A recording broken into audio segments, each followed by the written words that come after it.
It all started with neighbors, housed and unhoused, gathering around a bucket fire, sharing stories, sharing life, sharing warmth. We are a group of people who envision communities that are safe, supportive, and full of opportunity. Welcome to the Bucket Fire Podcast by Cultivate Initiatives.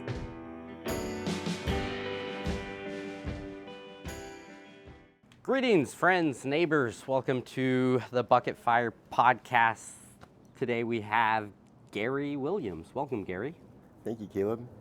Thrilled to be able to spend some time with you today. Tell me about, So, to put it briefly, I moved to Portland 2013. I was working as a robotic support engineer for a place over in Tualatin.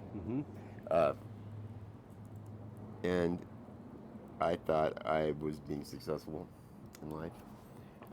COVID happened. We had a semiconductor shortage, and boom, my job went, bye-bye job. And I'm not as frugal as I should be, and basically most people out there are one or two paychecks away from being basically homeless.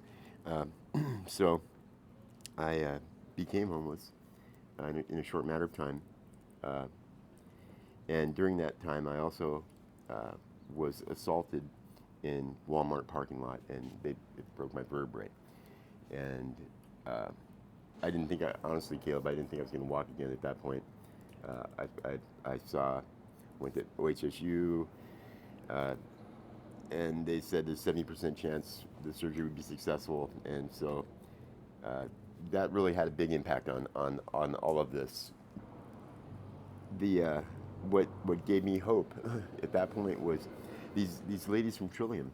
They wouldn't stop calling me, and they gave me they showed me that I had worth, and so worth enough to lose a bunch of weight, do core exercises, and that's why I'm walking today. I still opted out of surgery. I didn't do that. And I go through, I have pain every day because of that, but you know what?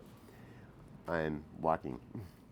Yeah. That was paramount at that time. It'd take me 45 minutes to crawl out of bed to go to the bathroom, during that first 3-4 months. I went to the hospital, the emergency room, urgent care, on 3 different occasions, and he said that I possibly had a thrombosis, which is blood clot in my leg. And that's where the pain was coming from. And after going to that same emergency room 3 times, getting the same answer in, and you know what? Luck would have it, I saw the same doctor each time, and we had a personality conflict from the get-go. He didn't like how I looked, basically, because, being homeless, you don't always look the best, and probably how I smelled too, to be quite frank about it. But so I received secondary care, and I was literally pleading with the doctor, just take a picture of my back, please. No, I don't know what it is. I'm like, well, then I went to a different, I moved, so I happened to be in a different area. So I thought I would utilize it because the pain was incredible. And they did an x-ray first thing. And when I knew they didn't come back, I was laying there, waiting for them to get back, and it was like an hour and a half. I'm like, they found something. And they came in, and sure enough, they showed me that, and I'm like, well, that makes a lot of sense. So immediately they got me to OHSU. Well, the fact that you're walking today is no small feat, and yeah, I know when I'm walking, people can see that I'm walking kind of funny, but that's okay. That's okay. A little hitch in the giddy up that's all right. That's all right, yeah. So how did you get connected to Cultivate Initiatives? What was that first interaction experience? My first secondary interaction would be a younger guy here. Someone that was working at Yeah. Cultivate? It was Mikey. Okay. Mikey. Mm-hmm. I saw him. He was visiting somebody in the area, or I was at the same place he was, but he was talking about Cultivate. He's talking about this place that was just like awesome and excellent, and you know, and I got paid cash that day to work, and oh, and I know this person, and they're all right. They're good people. You're not going to get judged. You know, you can go in there, and they're going to, you know, help you get to work and stuff, and you don't even need an ID. And I'm like, no way, bro. You are touched in the head. There's no way. There's no way there's a place like that with that low of a barrier and you get money that day, let alone paid in cash. What, you know? So I thought he was really full of BS for quite some time. And then about 2 weeks later, I see the same cat, you know, and he said the same exact thing, you know. And at that point, I'm like, maybe he's got some validity to what he's talking about, because the story really hadn't changed. Maybe a little bit changed here and there, but the what it was, you know, the nuts and bolts to it did not change. I'm going, I think he's telling the truth, you know. And so he told me where Cultivate was located. It was over 122nd at that point. And I went in there. You guys were transitioning to this place here. Okay. And it was difficult. I went in there, met Stephanie Hines. Stephanie, it was her first week. Yeah. And she didn't know what to do. And all she knew is she had this guy show up, you know, and looking like hell. And she knew that she was, you know, had a duty to help me. Yep. So immediately she pulled me in her office, and I'm just like, oh my goodness. And I mean, I know how I look and I know how I smell, and I feel so terrible for her to have to sit and endure, you know, go through me sitting in her office. Anyway, she got me signed up with LinkedIn and stuff, and told me about the program and how it was then, and gave me some snacks and some, you know, a little bit of snacks and food to take with me, and I left there, and I'm all excited. And then a few things happened, and I couldn't get back to Cultivate. Couldn't get back to follow up with what the information she told me to get a hold of Dahl and such, you know, by this time. And then the building moved during that time. There, you guys moved it completely. And I'm like, damn it. That figures, you know. And it took me another 2, 3, 4 months to figure out you guys were here. And then I showed up here, and I did the intern program, and it took me another, oh my goodness. And it turned out I knew Jerry, you know, and which was really cool. Yeah, tell me about you reconnecting with Jerry. Right. Well, I moved from the area that I was in. I've heard a couple of people, they've got a shower truck that comes by, and I'm like, get out of here, really?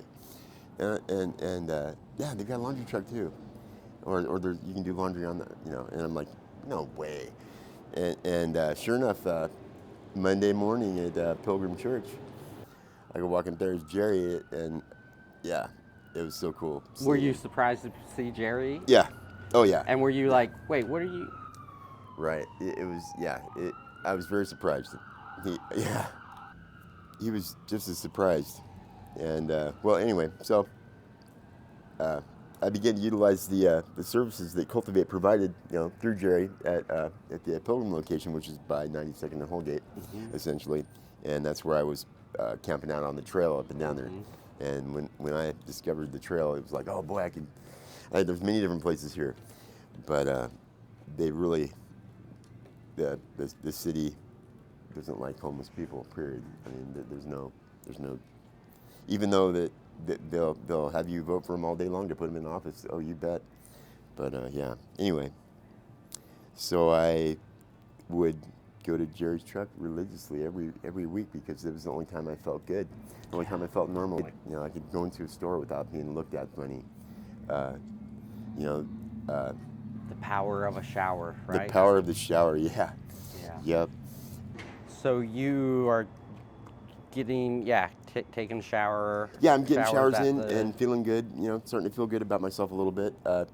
And that started during the fall. And then I was utilizing his services up until the spring, of which, when I became an apprentice, I got to do that. No, or wait a minute, no, I did get another weekend though, first, of working. I think I remember you saying, like, Jerry, you were at the shower site, Jerry was like, hey, there's an opening or something. Exactly. Here's a bus ticket. Yeah, yeah. Was that something like that? It was something like, yeah, it was, I got out of the shower and Jerry's like, hey, we got an opening. I'm like, you're kidding me. And I just went for it, and yeah, I needed a bus ticket, and yeah, he's like, here you go, man, go get it. And I said, well, give me a bone here. Who do I need to talk to? Stephanie Hines. I said, oh, I remember her. Yeah. Okay, so I get aboard there, and yeah, I wanted to get into some sort of social work, you'd call it, I guess. I didn't really consider it that until just a few weeks ago, and I've been with Cultivate for over a year now.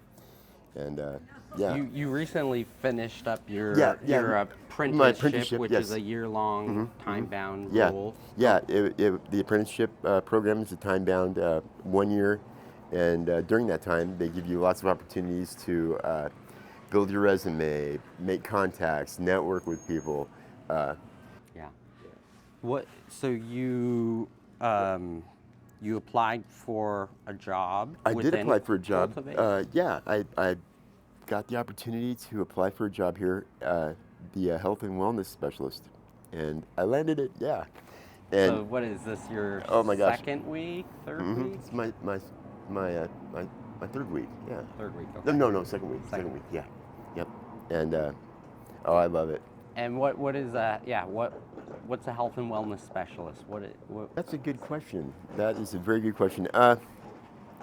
It has a lot of latitude, as in, I am now granted and gifted the time to spend with people, listening to them, and understanding more about what they need and what would help them out. And being out on the shower trucks now, when you're out there, that is outreach work there, and I didn't really know I was good at it.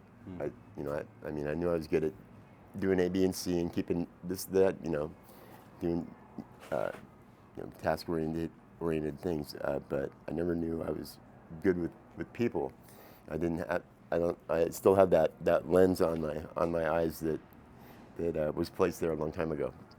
So. Well, I'm excited that you are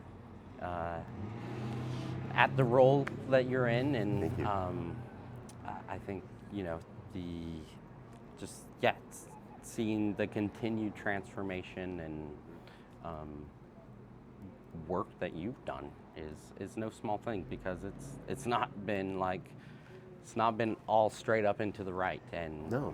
and Cultivate hasn't been perfect either. It requires everyone to continue to show up and to be formed with each other. Yeah. Is there anything you'd like to share with our listeners, or random? Stay tuned. There's more to come.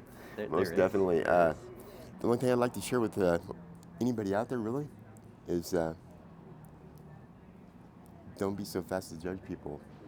Most people out there that are homeless, they're there by circumstance, not by choice. And if anybody has not had shit happen over and over and over again, and I know everybody has, and it's just a different type. What put me into that was a couple of financial things, and then a physical thing, and then boom, I'm like, and after 6 months of being homeless, it finally dawned on me, wow, I'm homeless, and that was a few years back, but it's been one heck of an adventure. It's incredible to see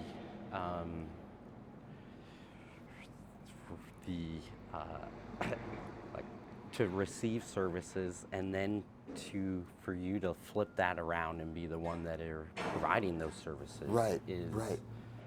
That's a third way, and that's getting your dream job. It really is. It really is. And that's, I haven't really looked at it that way, but that's really what it is. Flipping it's on its head. Yep. Well, Gary, it's been an honor. Looking forward to more. Most definitely. Thank you, Caleb. Thanks for being for and with. Thank you. And Thanks, crew. yeah, thank you, crew. You. You can't see them, but they're out there. They're out there. Yeah, they're out there. Thank you, guys. Thank you. Caleb. If you're inspired by the stories you heard and want to be part of positive change, visit our website, stop by for a tour, or simply say hi to a neighbor. There's always room for you around the fire.